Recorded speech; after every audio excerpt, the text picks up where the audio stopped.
أعوذ بالله من الشيطان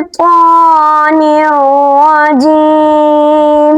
بسم الله الرحمن الرحيم.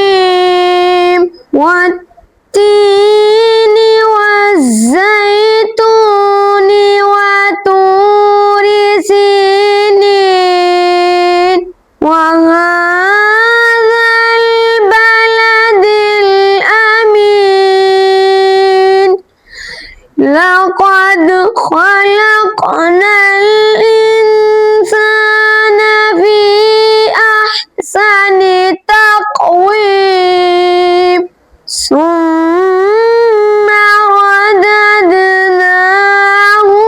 أسفل سافلين إلا الذين آمنوا وعملوا الصالحات